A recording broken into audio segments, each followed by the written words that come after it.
tarde a todos e todas.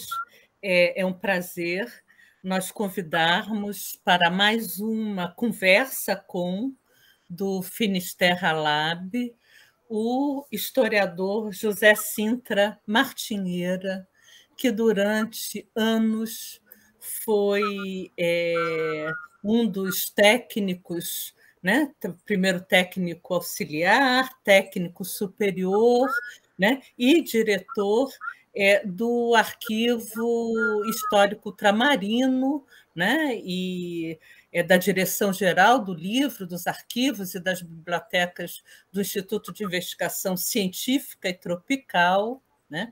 O José Cintra, eu vou fazer uma breve apresentação dele, que, obviamente, não está à altura de toda a sua trajetória, de toda a sua carreira, mas para a gente dar a palavra para o Cintra, né? e não disputar a palavra com ele. Ele é um historiador que fez sua licenciatura na Faculdade de Ciências Sociais e Humanas da Universidade Nova de Lisboa, em 1988, e sua pós-graduação em 1992 na Faculdade de Letras da Universidade de Lisboa, né? Desde a década de 70, e aí, Cintra, não vou dizer exatamente a data para a gente não saber a sua idade, né? Assim como a minha, obviamente, mas desde a década de 70 ele trabalha, né? Ele foi técnico, auxiliar de arquivo, superior da Junta de Investigação Científicas do Ultramar, do Instituto de Investigação Científica Tropical, da direção do Livro, dos Arquivos e das Bibliotecas do Instituto de Investigação Científica e Tropical, e atuou de forma muito contundente no Arquivo Histórico Ultramarino de Lisboa, instituição de referência para todos e todas nós que nos dedicamos à história do Brasil colonial, né? Mas muito mais do que isso, a história do Império Português, né? Não só do Brasil colonial, da África, do Estado da Índia, né? E nós convidamos e temos o maior prazer em estarmos aqui com José Cintra para ele nos contar um pouco, né, e contar principalmente para as novas gerações sobre essa dinâmica do próprio arquivo, né, um arquivo fundamental para todos nós, como eu já havia dito, mas também toda a experiência que ele teve, uma experiência cimeira, né, de protagonista no projeto Resgate, Rio Branco, né, que nos proporcionou ter acesso direto pelo menos, né, no que diz respeito ao Brasil, aos microfilmes e à documentação digitalizada acerca do Brasil, e também para que ele nos diga, nos conte quais são as próximas etapas desse projeto, as futuras perspectivas para a nossa pesquisa, nós que todos e todas estamos muito mais conectadas, não só com, né, com o território e a história da América Portuguesa, mas também as conexões do Atlântico e do Índico, né? Nesse sentido, a última coisa que eu tenho a dizer é que, além dessa participação protagonista, né, cimeira no projeto Resgate, o Cintra é autor de vários artigos. Eu tenho aqui, né, um instrumento de trabalho que eu particularmente, né, uso. Eu já vou nos apresentar. Uso quase que direto, né, que não sei se vocês veem. Dá para ver que é o catálogo de códices do Fundo do Conselho Ultramarino relativos ao Brasil existentes no Arquivo Histórico Ultramarino, de autoria do Cintra, né? E que, inicialmente, tem toda uma, né, uma apresentação, né? E uma questão super interessante, que é a diplomática desses documentos, né? A gente saber se está lidando com uma consulta, com uma carta régia, com uma provisão. Então, eu acho que o Sintra é personagem aí fundamental nas nossas, né, no nosso cotidiano acadêmico, no nosso cotidiano de pesquisadores, e por isso eu sou muito grata pela presença dele, eu e nós. Nós, bom, Maria Fernanda Bicalho, da Universidade Federal Fluminense, né? Mas, além de mim, quem está aqui, né, quem foi assim o cérebro dessa nossa conversa, o professor José Luís Peinado, da Universidade de Barcelona, né? E o professor Pedro Puntoni, da Universidade de São Paulo, da USP, e nós vamos tentar aqui direcionar é uma palavra forte, né? Mas pontuar essa nossa conversa com o Sintra. Então, eu agradeço a presença do Sintra, agradeço a oportunidade de estar aqui presente, a convite do professor José Luís e do professor Pedro Puntoni, né? E eu, então, passo a palavra para eles. Obrigada. Ok, muito obrigado. Olá a todos. O meu nome é sou mais conhecido pelo Sintra, no Arquivo Histórico Ultramarino, onde trabalhei 47 anos, desde 1974 até o ano passado, de 2021, e em que, de facto, o meu labor técnico foi essencialmente trabalhar com o Fundo do Conselho Ultramarino, que, cronologicamente, corresponde ao período cronológico em que o Brasil colónia se situa, ou seja, estamos a falar da época moderna, não é? De maneira que o arquivo histórico, de qualquer forma, não se esgota na época moderna, portanto, ele começa na época moderna, sim, mas ele é extinto, as suas séries documentais são fechadas com a extinção do Ministério do Ultramar, fruto da Revolução de 1974 e da descolonização, e, portanto, o Arquivo Histórico Ultramarino tem uma documentação vasta, bastante importante, sobre todas as zonas em que Portugal teve um domínio ou teve relações de proximidade, e esse período cronológico. Eu, a certo momento de trabalhar no arquivo histórico, propus que a sua documentação, que era conhecida, era subdividida, enfim, entre primeira e segunda secção. Isto para quem conhecia o arquivo através do boletim do Arquivo Histórico Colonial, publicação de 1950 do ex-diretor Alberto Iria.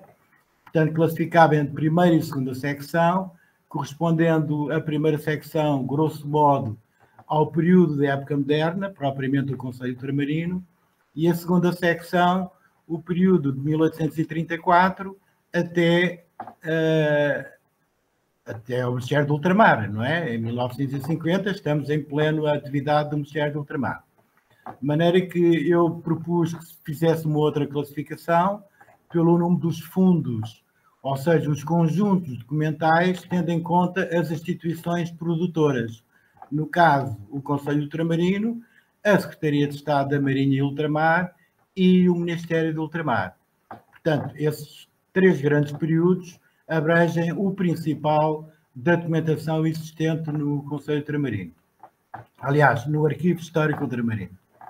O Conselho Ultramarino, de facto, é aquele que, ao longo dos anos, tem trazido mais investigadores, quer sejam portugueses, tanto nacionais, quer sejam estrangeiros, sejam brasileiros, seja norte-americanos, canadianos e de outras partes, europeus, enfim. O Conselho Ultramarino, de facto, traz mais pessoas à sua sala de leitura e é também aquele que, agora com os meios tecnológicos ao nosso dispor, nomeadamente a internet, são aqueles que mais questões põem ao Arquivo Histórico Ultramarino, é sobre o fundo do Conselho Ultramarino, efetivamente. Por outro lado, o Fundo do Conselho Ultramarino, graças ao projeto Resgate e ao impulso que ele deu à investigação histórica deste período, pela facilidade precisamente que a internet nos facilita, é aquele que também tem a sua documentação mais trabalhada, nomeadamente todo o Brasil e a área do Rio da Prata, todo ele está trabalhado, catalogado documento a documento, ou seja, processo a processo. Toda essa documentação foi microfilmada e digitalizada e hoje está online, quer no site do Projeto Resgate, que está sediado na Biblioteca Nacional no Rio de Janeiro, quer atualmente também na Direção-Geral do Livro, Arquivos e Bibliotecas, à qual o arquivo pertence desde 2015. O arquivo, recuando um pouquinho, o Arquivo Histórico Ultramarino, como a Fernanda falou há pouquinho, era um organismo do antigo Ministério do Ultramar, da Junta de Investigações do Ultramar. Com a extinção do Ministério, passou a fazer parte do Instituto de Investigação Científica Tropical, que foi extinto em 2005, aliás, em 2015, e a partir de 2015, então é que passámos a fazer parte da Direção-Geral dos Arquivos e Bibliotecas e do Livro também, portanto, que é a instituição portuguesa, no âmbito do Ministério da Cultura, que, como direi, coordena os arquivos nacionais, a Torre do Tombo, os arquivos distritais, o Arquivo Histórico Ultramarino e o Centro Português de Fotografia sediado no Porto. Voltando agora ao Conselho Ultramarino, de facto, o projeto Resgate, que, ao fim e ao cabo, é a intenção de resgatar, enfim, o termo em português não é o mais adequado, mas não vamos agora entrar em preciosismos de linguagem, resgatar a documentação do Arquivo Histórico Ultramarino de interesse para o Brasil. Esse projeto é um projeto que já vem de há muito do século XIX, com o Instituto Histórico e Geográfico Brasileiro, o Instituto enviou algumas pessoas a Portugal, na altura à Biblioteca Nacional de Lisboa, que era onde a documentação estava antes de ser integrada no Arquivo Histórico em 1931, data da sua criação, entre os quais um poeta brasileiro, maranhense, que eu agora não lembro o nome, vieram cá e faziam cópias dos documentos existentes no arquivo. Cópias essas que foram depois publicadas, quer no boletim do próprio Instituto Geográfico Brasileiro, quer depois também na revista da Biblioteca Nacional do Rio de Janeiro. Bom, em 1982, sob a direção do Dr. Isuú Santos, o arquivo levou várias exposições histórico-documentais ao Brasil. E aí parece que houve novamente um ímpeto de recuperar essa tentativa de resgate da documentação brasileira e, uns aninhos mais tarde, não muitos, através do embaixador Vladimir Murtinho e também e principalmente da energia da doutora Esther Bertoletti, o projeto Resgate surge com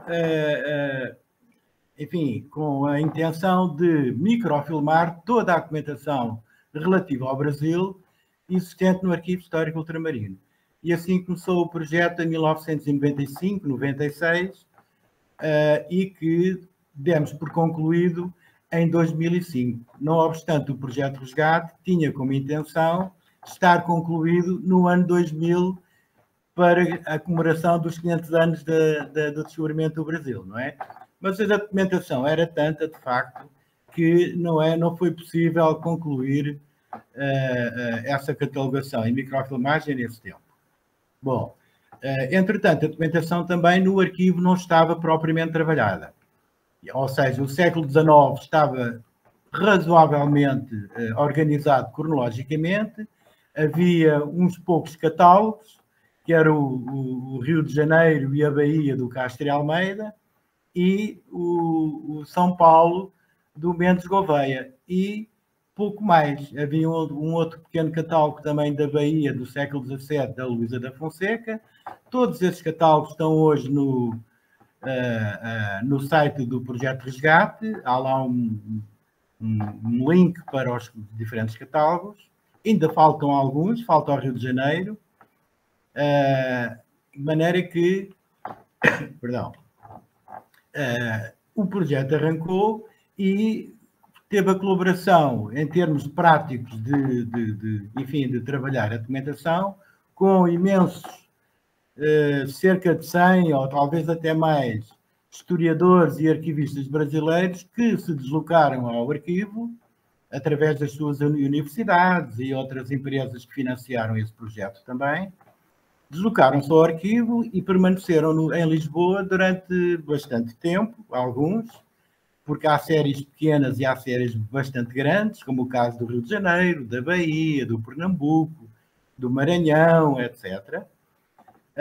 E que permaneceram vários meses, alguns até anos, trabalhando a documentação para depois ela ser microfilmada, porque uma das coisas que se chegou a acordo é que não íamos microfilmar a documentação antes da documentação estar organizada e descrita, porque senão aquilo era um puzzle de milhões de peças que quer dizer, para um arquivista não faz sentido, porque a documentação produzida por uma instituição é uma coisa complexa, mas é uma unidade. Nós não podemos ver os documentos de modo solto, porque eles integram-se uns nos outros, não é? Tal como hoje. A nossa vida hoje, ao fim de 40, 50, 60 anos de vida, é um somatório de situações, de emoções, de relações, e que nós não podemos tirar partes do nosso corpo, não é? Portanto, a documentação tem que ser vista como um todo e deve ser analisada nesse sentido. Eu, nesse aspecto, lembrava aqui enfim, várias conferências e encontros de historiadores em que um trabalha São Tomé, ou trabalha Angola, ou trabalha o Rio, ou Macau, etc., e que referem determinado tipo de eventos, como, por exemplo, o conflito entre autoridades e jurisdições naquele território. E falam daquele território e desses conflitos como se fosse próprio desse relatório. Mas quem tocar ou trabalhar outra documentação de outras regiões vai ver que a situação é exatamente a mesma, sendo que os personagens são diferentes. Mas os conflitos entre jurisdições estão lá sempre, não é? Portanto, é um exemplo em que nós não podemos olhar apenas por uma parte do corpo, temos para olhar para o seu conjunto. Daí que o Conselho Ultramarino tem que ser visto como um todo, em que o projeto de resgate e a documentação do Brasil é uma grande parte desse todo, que será complementado com a documentação de África, com a documentação do Oriente, mas também aqui com as ilhas de Cabo Verde, de São Tomé e de Madeira e Açores. Aliás, Madeira e Açores, que forneceu muitos açorianos e madeirenses para o povoamento do Brasil, não é assim? De maneira que o projeto Resgate tem, de facto, uma importância fundamental, sendo que, na minha experiência e, de algum modo, a orientação que eu fiz às pessoas e aos investigadores e arquivistas que vieram do Brasil foi que nós tínhamos que ver a documentação, de facto, como um todo, e que essa visão eu adquiria num trabalho prévio que nós tivemos para o Instituto Cultural de Macau, que foi a trabalhar a documentação de Macau. E aí, eu tinha deixado há pouco tempo de ser auxiliar técnico, que eu trabalhava na sala de leitura, trazendo e levando caixas para os investigadores, a pedido dos investigadores, e depois, com os estudos que fui fazendo, consegui progredir na carreira, e portanto, com essa experiência do trabalho de Macau, que de algum modo acabou por ser refletida depois no projeto Resgate, eu comecei a perceber que, através da leitura das consultas do Conselho Ultramarino, que é o principal documento produzido pelo Conselho Ultramarino, nós conseguimos ver o circuito documental, porque a consulta refere todos os passos que levaram àquela consulta. Por exemplo, o requerimento de fulano tal, que pede, não sei, pede uma mercê ou pede para ser promovido ao posto enfim, um posto militar qualquer. Então o Conselho Ultramarino recebe essa documentação, esse requerimento e vai pedir informações ao governador, no caso do Brasil, da capitania, ou ao provedor ou a alguma outra autoridade que possa informar sobre os méritos daquela pessoa. E onde é que nós vemos isso? Vemos exatamente na consulta e vemos também nos documentos preparatórios, ou seja, nos documentos preparatórios e muito particularmente nos despachos, quer do Conselho Ultramarino, quer dos outros intervenientes, como por exemplo os procuradores régios, o procurador da Fazenda, o procurador da Croa, que diz para informar este ou informar aquele, ou dá um parecer negativo ou positivo, ou seja, há ali, naquele documento, os dados ou as pistas para nós conseguirmos perceber a complexidade de como é que os documentos circulam e onde é que eles acabam, ou seja, acabam por subir ao despacho do rei, porque o rei é o poder executivo, não é? Tem todos os poderes, e depois, após essa resolução régia da consulta, são emanados outros documentos, outras tipologias documentais, no sentido de, enfim, dar ou não dar aquilo que se pedia, ou propor que se veja também a opinião deste ou aquele funcionário. Portanto, a complexidade da informação, nós podemos aperceber dela através da própria documentação e não das ideias pré-concebidas com que nós vemos a documentação. Nós temos de ver o que é que o documento nos diz e ir à procura das partes que compõem esse documento. Daí que há processos que são muito simples e há outros que são muito complexos. E foi, de facto, nessa experiência com a documentação de Macau que me permitiu depois acompanhar os trabalhos da catalogação do projeto Resgate, onde aqui também não posso esquecer a minha antiga diretora, a doutora Maria Luísa Abrantes, que foi fundamental também no projeto Resgate, pela liberdade e responsabilidade que nós transmitíamos às pessoas que vinham de fora, no sentido de vocês podem circular livremente dentro do arquivo, mas ao mesmo tempo são responsáveis pelas vossas ações, não é? Portanto, as pessoas tiveram uma convivência muito boa, muito facilitada, quase familiar, em que nós não trabalhávamos apenas nas horas de trabalho, mas nos convívios extra-laboral, nós continuávamos a trabalhar porque continuávamos sempre a trocar impressões sobre isto ou aquilo. Uma das coisas muito importantes que aconteceu foi que o pessoal que participou no projeto Resgate, de facto, não tinham, por vezes, aquela noção do conjunto documental, não é? Da importância de relacionar as partes entre si. E viam o documento como peças isoladas que caíram de algum lado. Ora, de facto, as coisas não são assim e as pessoas aprenderam a ver as coisas de uma outra maneira e ficaram muito, de algum modo, agradecidas pela experiência que tiveram no arquivo, porque, de facto, enriqueceram a sua própria bagagem cultural e a sua atitude ao ver e apreciar um documento, o que facilita, de facto, o seu trabalho e, de algum modo, amplia também os horizontes de lidar com a documentação, não é?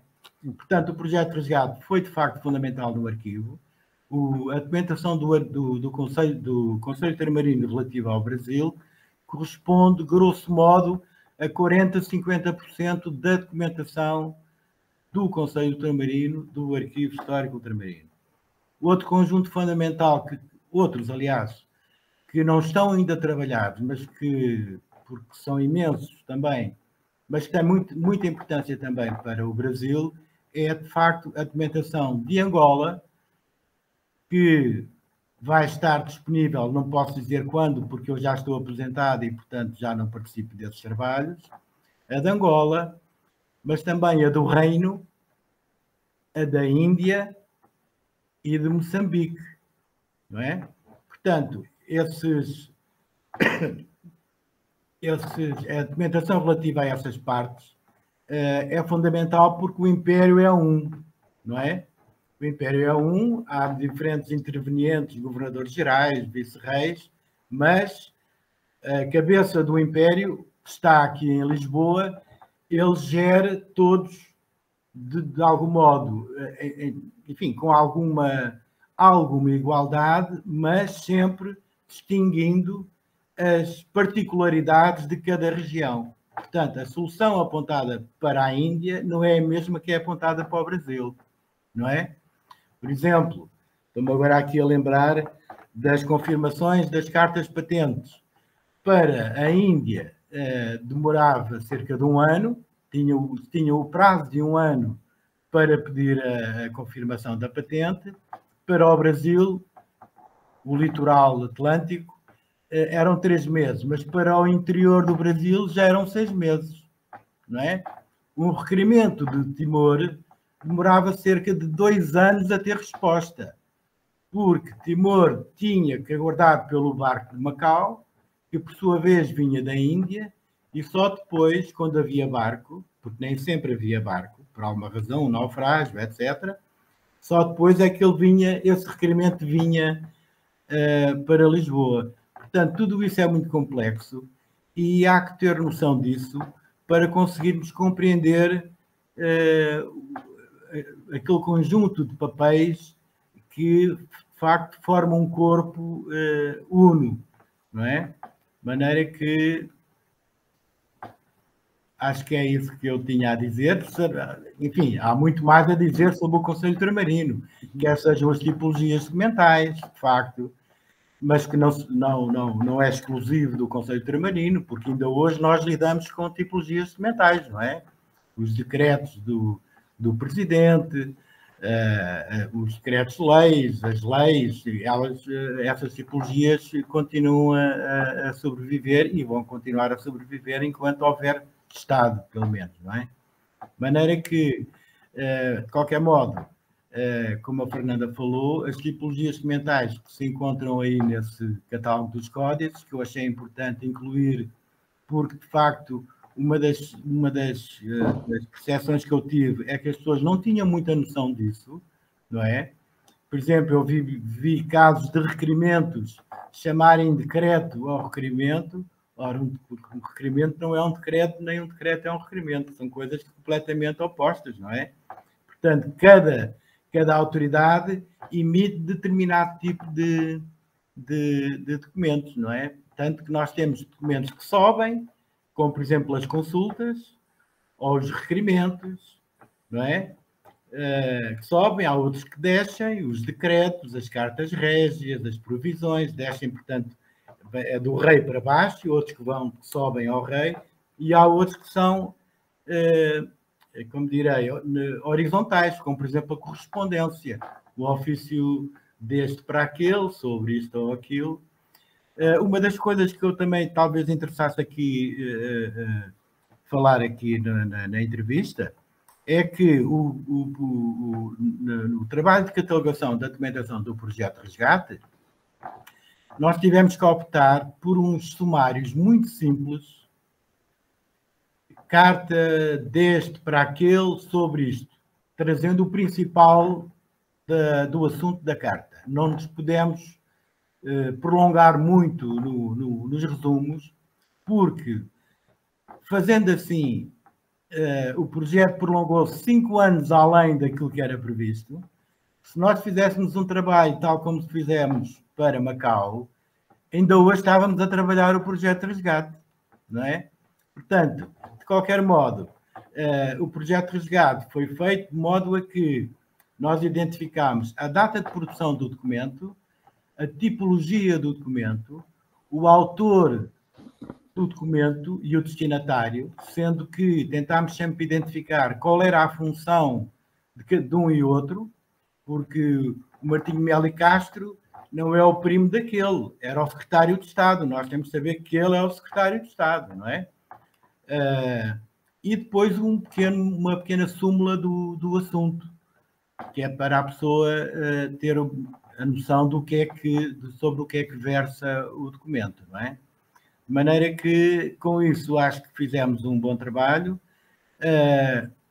tanto que assim é que, como tenho dito várias vezes, e muita gente também o diz, desde que existe o projeto de resgate, os estudos sobre o Brasil colonial tiveram um aumento exponencial, não é? Eram poucos, entre aspas, mas, segundo me diziam, era o Brasil imperial, do Império, a fase do Império, que mais pessoas, mais historiadores se dedicavam a esse estudo, não é? E era não havia assim tantos que se dedicavam ao Brasil colónia. Com o projeto de resgate e com a possibilidade de nós estarmos em qualquer lugar e aceder aos documentos através do site onde está o projeto de resgate, nós temos muita facilidade em consultar essa documentação. Eu já agora aproveito para dizer também que os microfilmes, fruto do tipo de documentação e enfim, da idade dos documentos, os microfilmes captaram as imagens que depois foram digitalizadas e há muitas imagens que não são legíveis. Eu posso dizer aqui, já agora a título de informação, que as pessoas identificam que estejam interessadas numa digitalização do documento, identifiquem a cota do documento e fazem o pedido ao Arquivo Histórico Ultramarino para o arquivo fazer uma digitalização e enviar essas digitalizações a pedido. Tem um custo, evidentemente, como em todas as instituições têm, mas que é fácil, portanto, aceder ao documento através do site do Arquivo Histórico Ultramarino, que está dentro do site da Direção-Geral do Livro, Arquivos e Bibliotecas. Pronto, não sei se... Muito interessante. Bom, Sintra, agora vamos fazer alguma pergunta, que assim já criamos um pouco de diálogo. Eu acho que a importância do projeto Resgate para o Brasil é fundamental e você já está falando disso. Mas qual seria também a importância desse projeto Resgate para os demais países de língua portuguesa? Como pode servir esse modelo de projeto Resgate? Precisamente. De facto, o projeto Resgate não só tem essa importância para o Brasil, como já teve particularmente para os países africanos de língua portuguesa, nomeadamente e particularmente Angola, São Tomé e Cabo Verde. Sendo que logo, aliás, isso era uma intenção da doutora Esther Bertoletti, era prolongar o projeto de resgate para a documentação africana.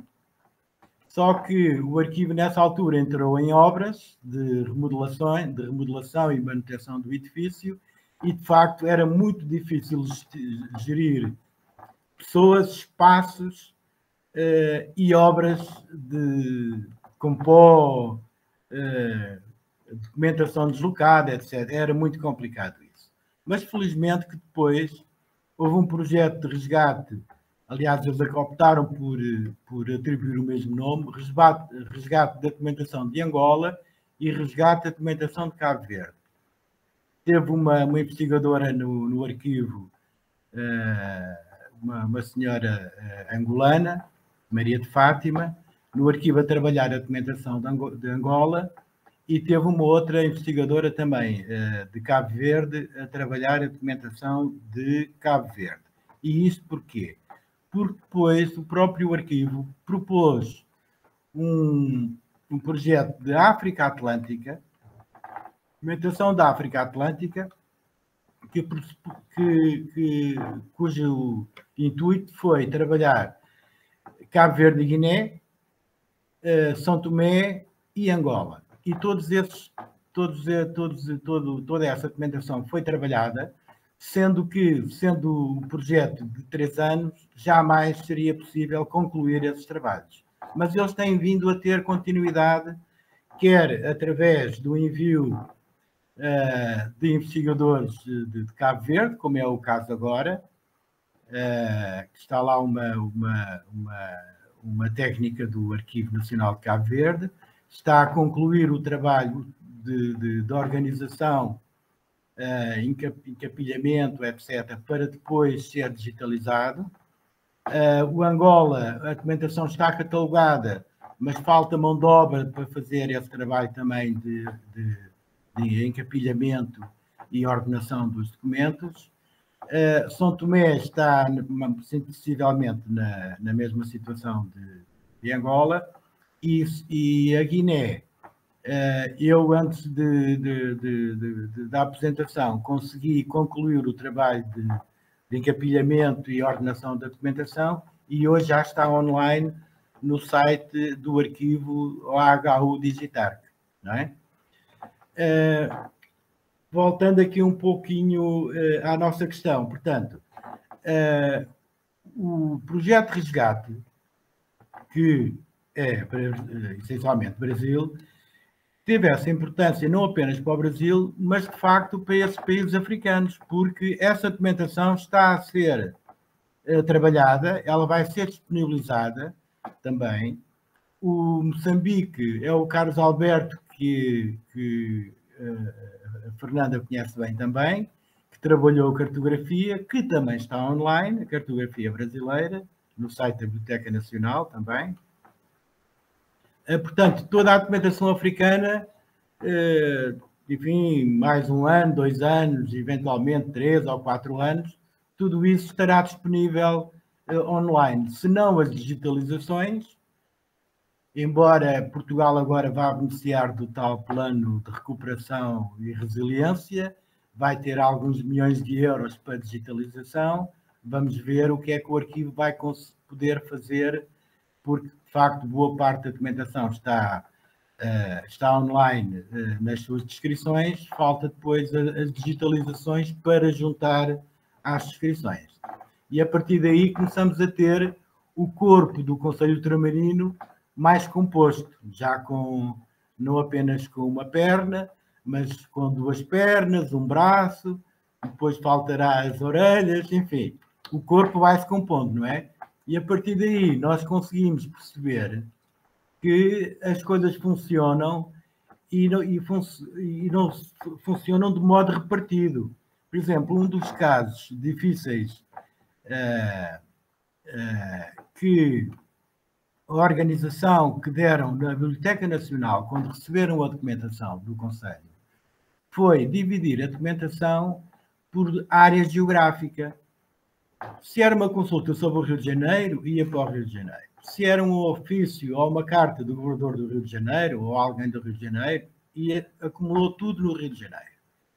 Mas, por exemplo, o passaporte de um navio que sai de Lisboa e vai ao Pernambuco, e depois vai à Bahia, e depois vai ao Rio de Janeiro, e volta aos Açores, e depois Lisboa. Onde é que fica esse passaporte? Fica no Rio, fica em Pernambuco, rasga-se um bocadinho para cada um? Não dá, não é? Ou seja, a organização original da documentação do Conselho Ultramarino era bem diferente daquilo que é hoje.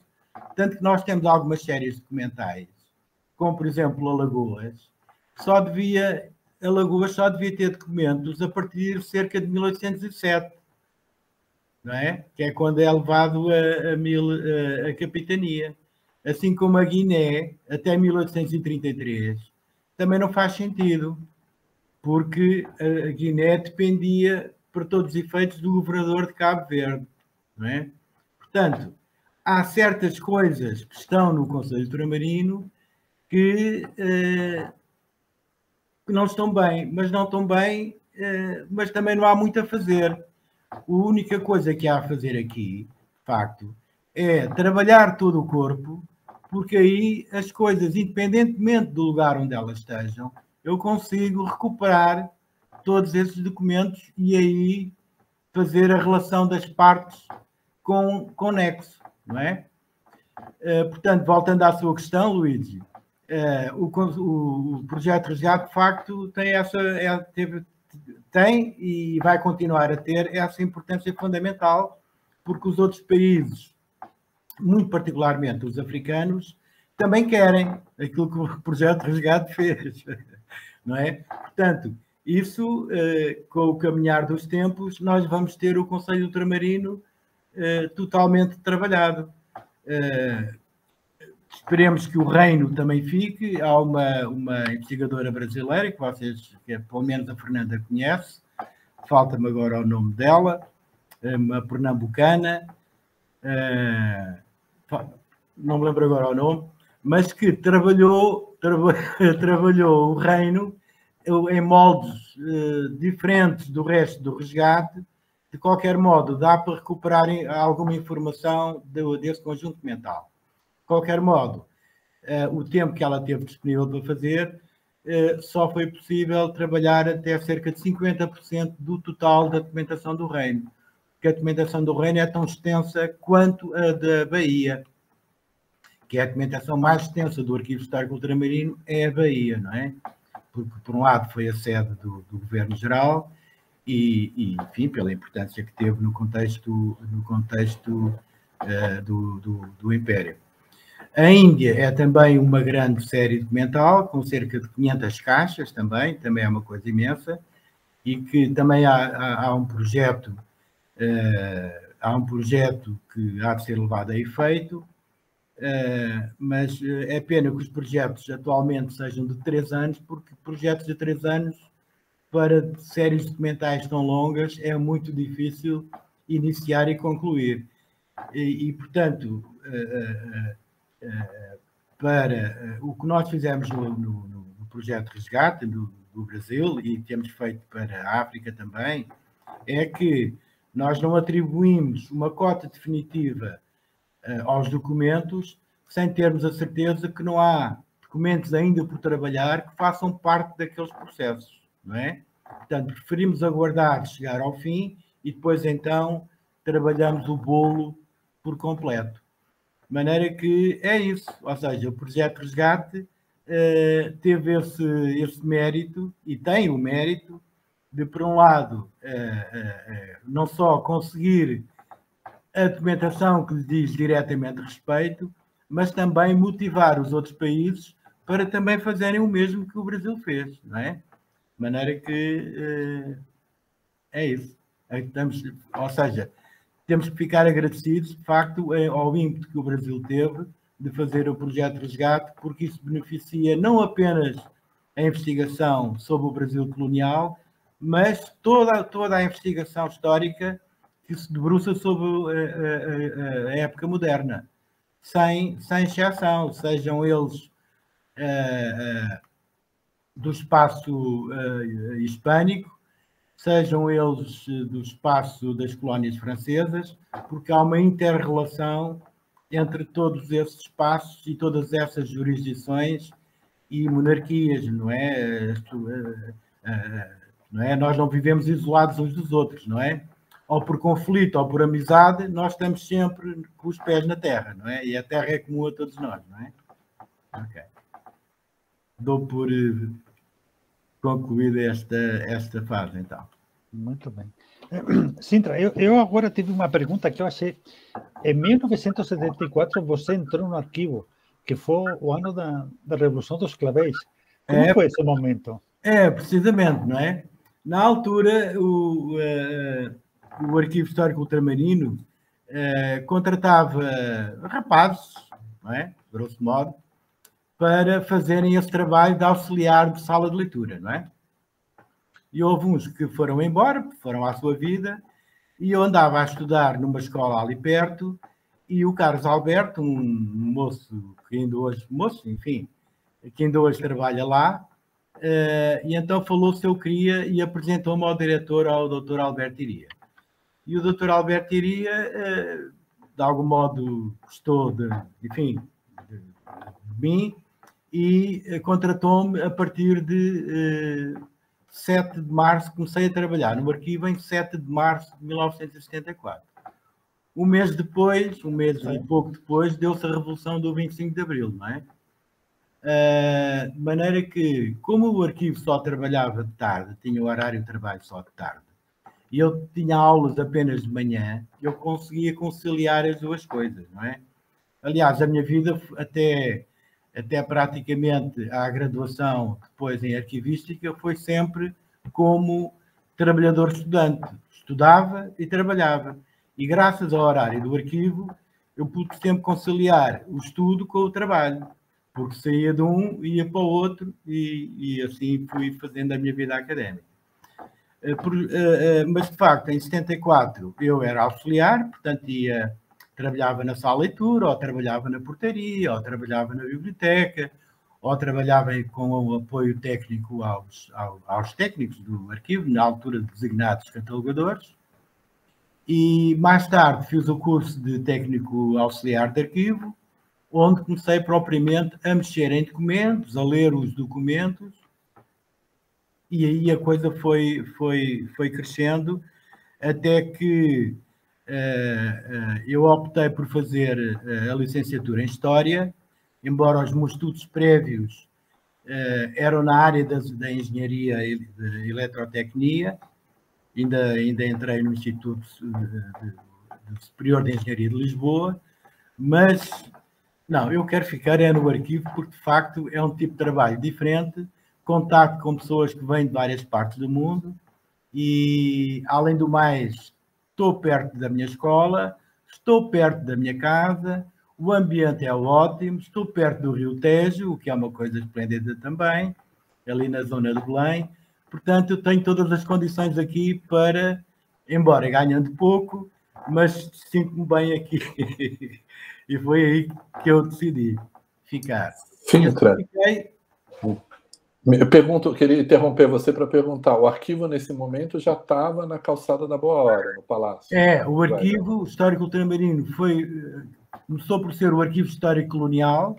Uhum. Ele foi criado por decreto em 1931,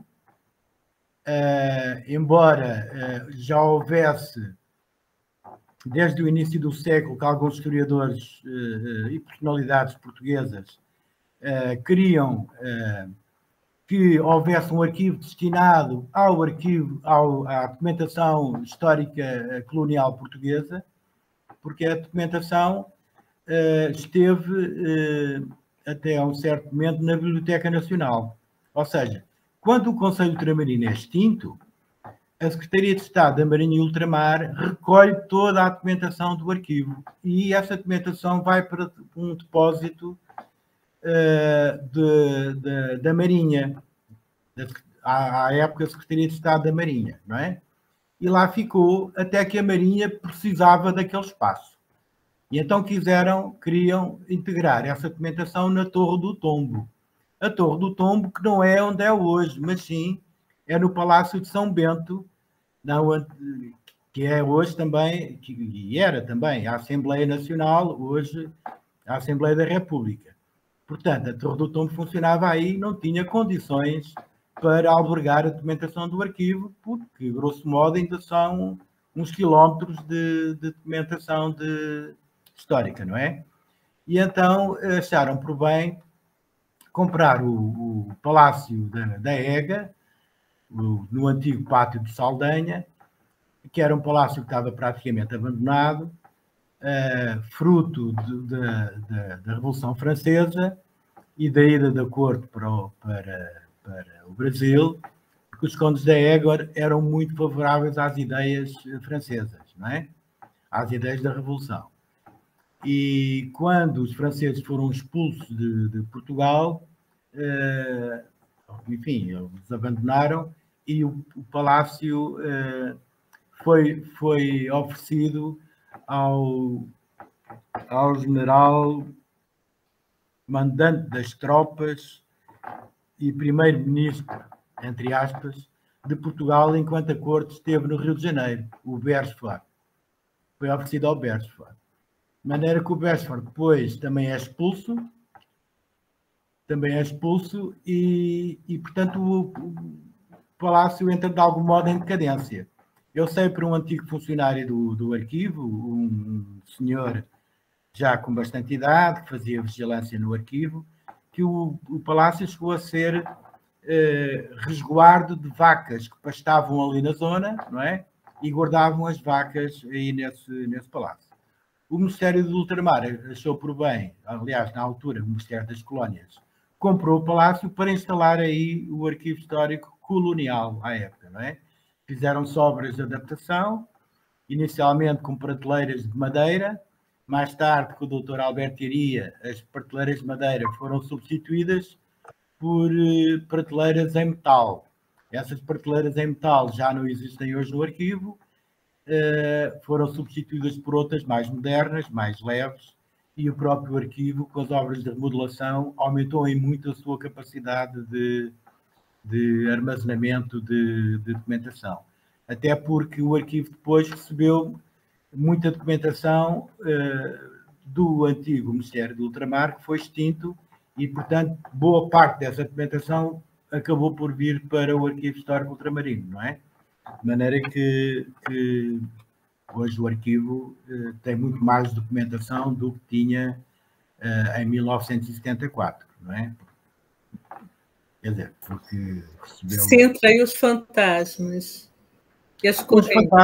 E as correntes. Os fantasmas. E as correntes de noite. Como? As correntes de noite. Sim, pois.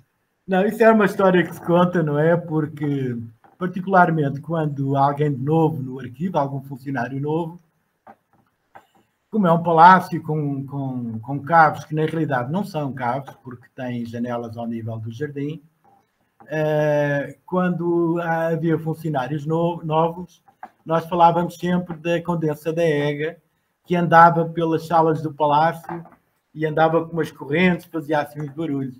Então havia pessoas que tinham medo. Havia até algumas funcionárias mais antigas que jamais iam às caves se não fossem acompanhadas, não iam lá sozinhas, não é? Claro que isso é uma história, mas isso faz parte daquele cotidiano que nos faz sentir bem no sítio onde nós estamos, não é? São histórias, mas são histórias de agrado, que provocam o seu sorriso e não a sua ansiedade, não é? Portanto, são coisas...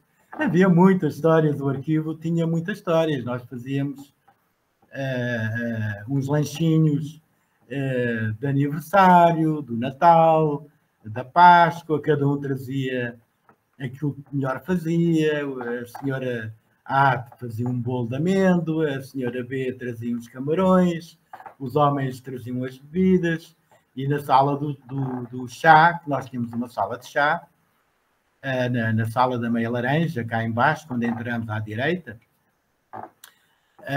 fazíamos os nossos lanches, não é?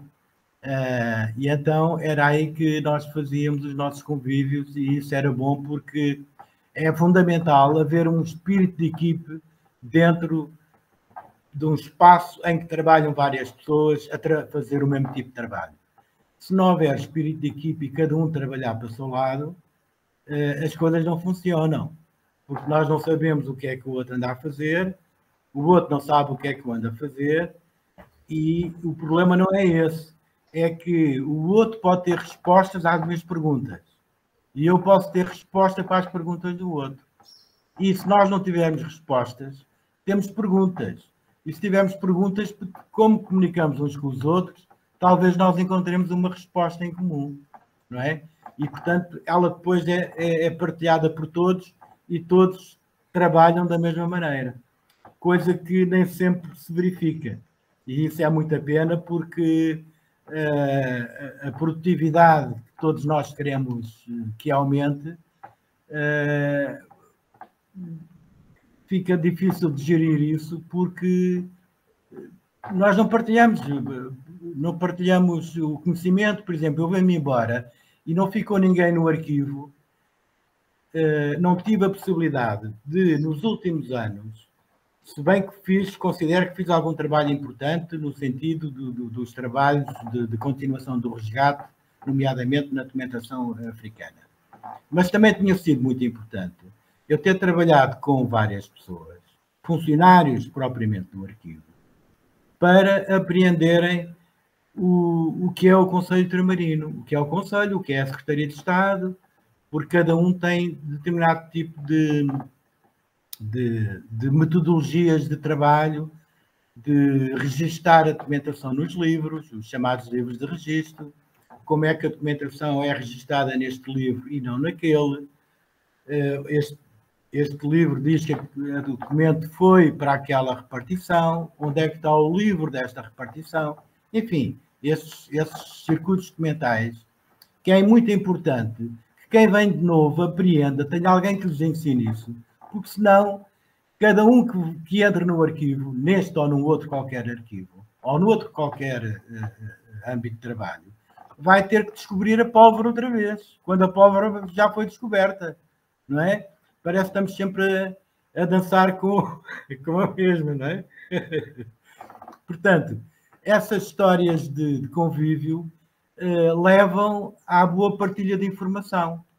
E isso é salutar, foi salutar ontem e vai continuar a ser salutar onde quer que haja pessoas a trabalhar, não é?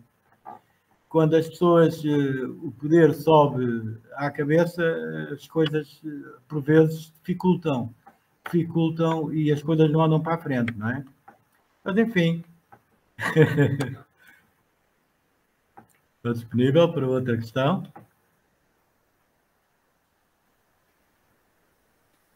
Não sei. Pedro, Fernanda? Diga. Eu só perguntaria mais assim das perspectivas futuras, dos projetos institucionais futuros do arquivo, né? Já que o arquivo agora já não está mais ligado, né, ao ICCT, né, ao Instituto de... Me ajuda, Sintra? Instituto de Investigação Científica.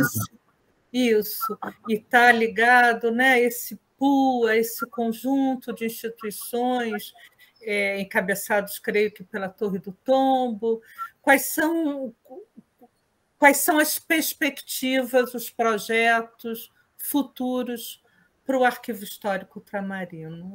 Acho que é a pergunta que eu teria.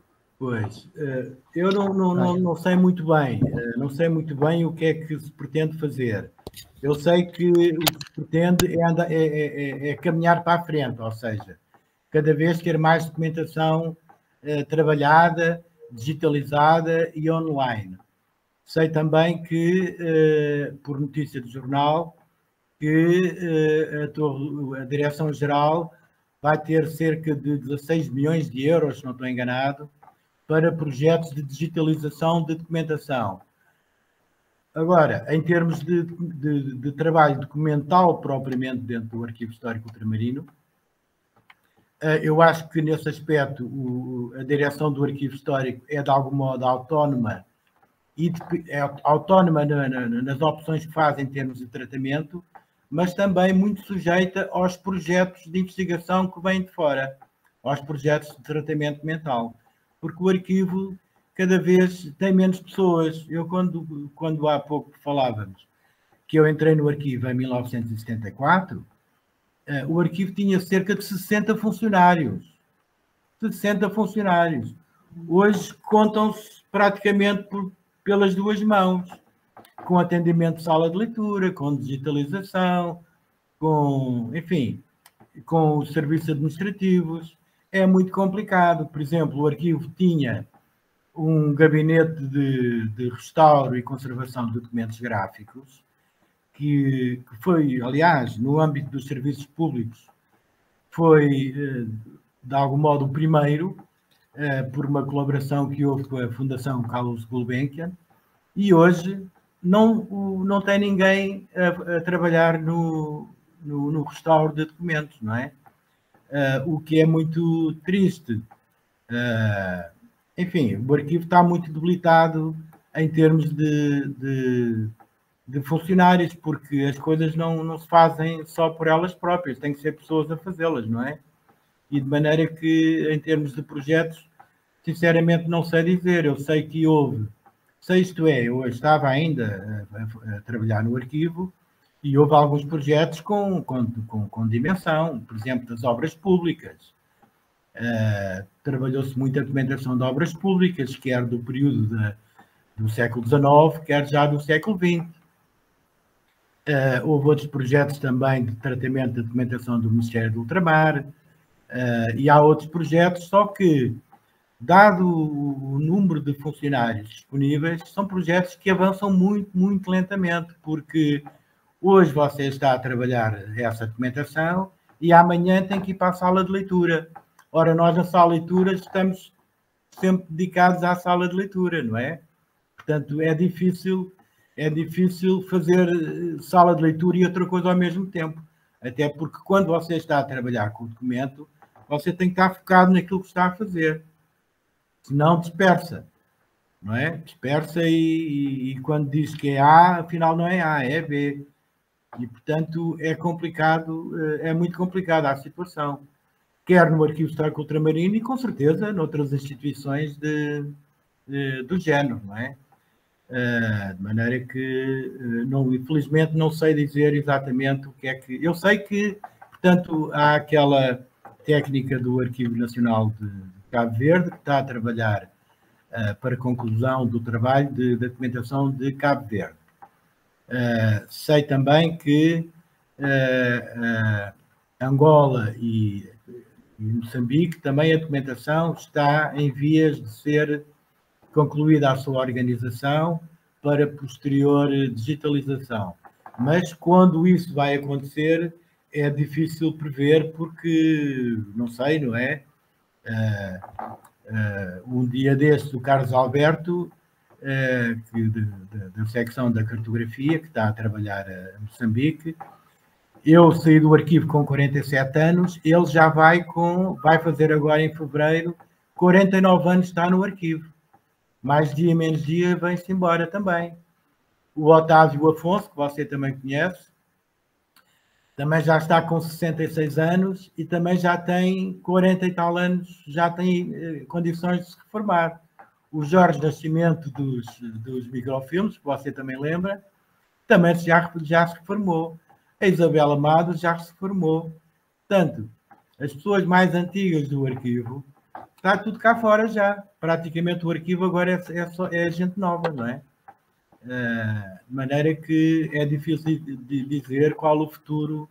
Claro que vai haver futuro, não vou dizer que o arquivo vai fechar porque eu me vim embora, nada disso, não é? Mas é difícil prever o que é que vai acontecer, não é? Se não houver projetos que venham de fora, fica difícil o arquivo colocar-se numa posição, olha, agora vamos trabalhar, por exemplo, a Procuradoria dos Estudantes Ultramarinos, que foi uma ferramenta que o Estado português arranjou para, de algum modo, conseguir, como direi, meter no mesmo saco os estudantes que vinham das colónias estudar nas universidades aqui em Lisboa, Porto ou Coimbra, não é? Mas como eles andavam assim um pouco, cada um para o seu lado, e tinham reuniões políticas, o Estado criou esta organização para eles, de algum modo, ficarem vinculados e o Estado conseguir, de algum modo, controlar as suas atividades. Estado Novo, não é? E, portanto, muitos das elites e dos quadros das antigas colónias passaram por esta instituição. E, portanto, é uma documentação importante, tal como é importante também uma documentação do Instituto do Apoio ao Retorno dos Nacionais, das pessoas que vieram particularmente de Angola e de Moçambique após a descolonização, que tem imensos processos das pessoas que vieram e que também é muito importante trabalhar, por exemplo. Outra documentação muito importante é os processos dos colonos que daqui de Portugal foram no século finais, aliás, desde sempre, mas muito particularmente no finais do século XIX e século XX, que foram para a África, que foram para a África, enfim, Angola, Moçambique, Cabo Verde, etc. São processos de pessoas que hoje, regressados com a descolonização, querem saber como é que foi com os seus antepassados, não é?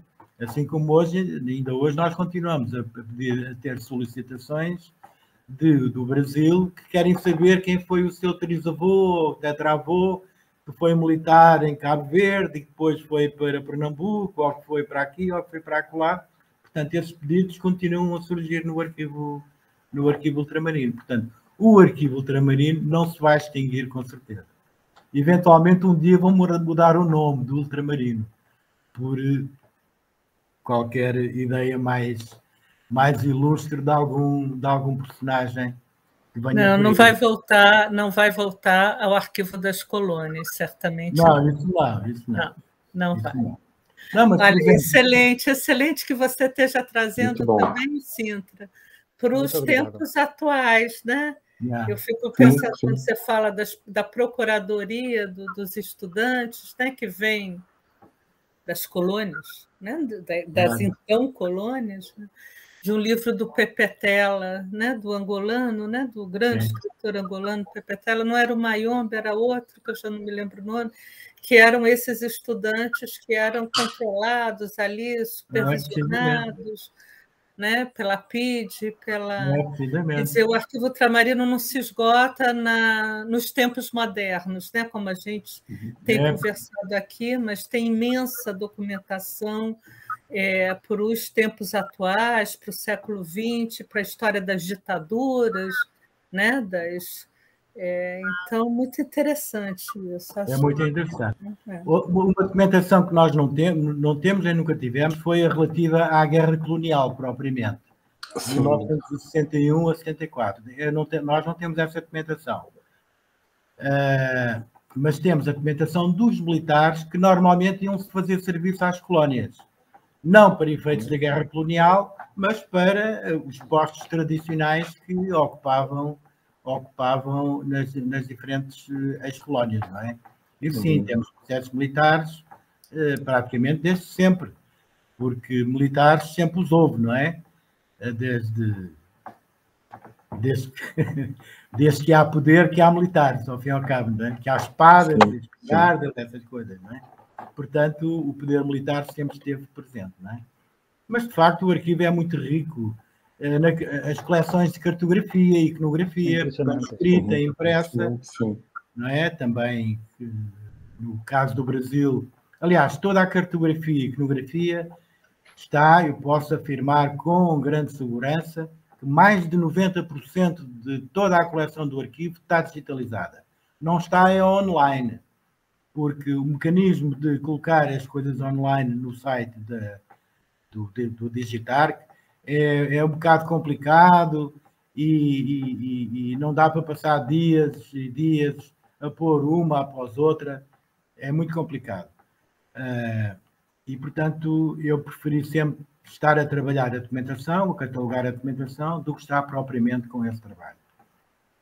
Mas, de facto, a documentação do arquivo é muito rica, porque não só nós temos na documentação a correspondência tradicional entre o poder central e o poder local, enfim,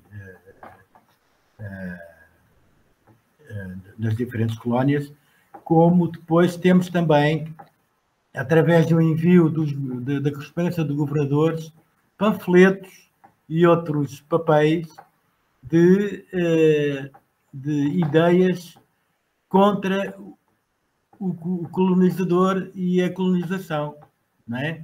Portanto, nós começamos a ter vestígios também, e ainda no século XIX, de uma não satisfação do colonizado perante o colonizador. Portanto, um certo isso com certeza sempre houve, não é? Mas há partes em que são mais visíveis num dado momento do que noutro. Mas, de facto, é isso. Ou seja, a documentação do arquivo é muito rica, e nós vemos isso, inclusivamente, também no Conselho Ultramarino. Se fala de tudo e mais alguma coisa. Desde a viúva, a donzela, a saúde, o problema da história da saúde, a alimentação, etc, etc, etc. Portanto, há muito para explorar ainda, não é? E depois cada um faz a sua leitura, não é? Evidente, não é? É isso. Muito bem, muito bem. Esqueci-me de falar uma coisa, que é a importância, se bem que já toquei um pouco no assunto, a importância do projeto de resgate para o Arquivo Histórico Ultramarino. Não é? Porque não há dúvida que foi importante para o Brasil, mas para o Arquivo Histórico Ultramarino também foi muito importante. Importante, por um lado, pela experiência adquirida. Não é? Nós próprios adquirimos novas experiências. Por outro lado, porque temos a documentação também trabalhada. E, por outro lado, a motivação que surgiu, enfim, noutros interlocutores que procuram o arquivo histórico no sentido de trabalharmos a documentação daqui ou dacolá, não é? Portanto, o próprio arquivo sente essa pressão positiva no sentido de se trabalhar a sua própria documentação, que era uma coisa que eu, enquanto moço de recados lá na sala de leitura,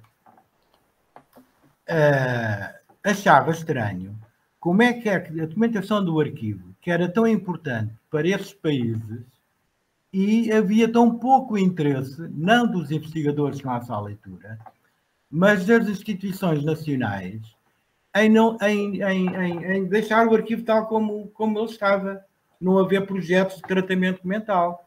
Porque ao tempo do Dr. Alberto Iria, não havia este tratamento documental. Fazia-se pesquisa de documentos a pedido deste ou daquele investigador. Do modo geral, aqueles de nome mais sonante, não é? Eu preciso de encontrar uma carta de fulano tal. E ele punha os técnicos a encontrar aquela carta. Não é que ele estivesse errado, porque a tradição era assim, e ele não fugia à tradição. Só depois, de facto, com o projeto Macau, através do Dr. Isaú Santos, é que as coisas começaram a evoluir num outro sentido, não é? E com a nova maneira de ver a arquivologia ou a arquivística, em tratar a documentação pelas instituições e não pelos documentos, é que se começou a ver as coisas de uma outra perspectiva e as coisas avançaram bastante com todos esses projetos de investigação, quer eles que viessem de dentro, quer eles viessem de fora. Portanto, foi muito importante para todos e continua a ser e vai continuar a ser, sim.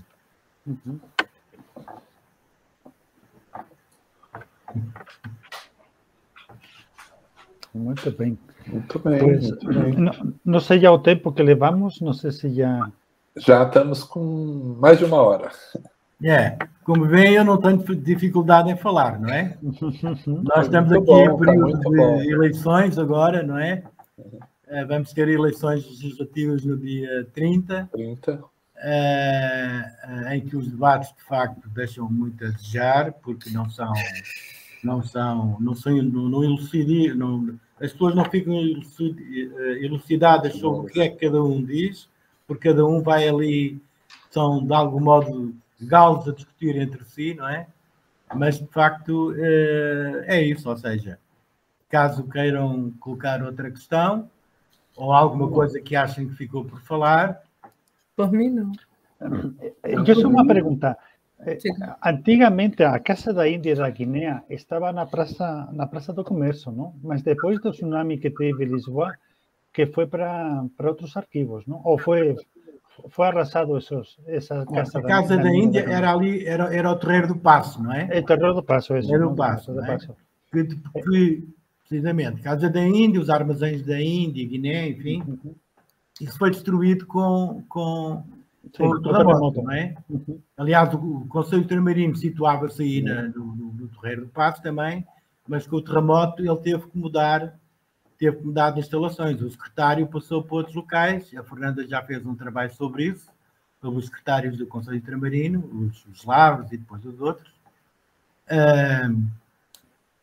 Nós temos alguma documentação da Casa da Índia, mas não temos o fundo da Casa da Índia. Temos a relação da Casa da Índia com o Conselho da Fazenda e com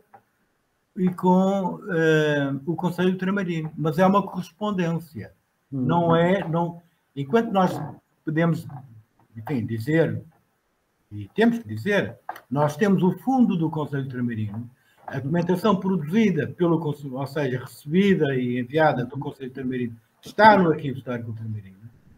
A Casa da Índia, nós temos a correspondência da Casa da Índia com o Conselho Ultramarino, que por sua vez herdou a documentação do Conselho da Fazenda. Conselho da Fazenda, isso. Do Conselho da Fazenda, porque com a extensão do Conselho da Índia, em 1614, já era o Conselho da Fazenda que tomava conta dos assuntos ultramarinos antes da criação do Conselho da Índia, em 1604.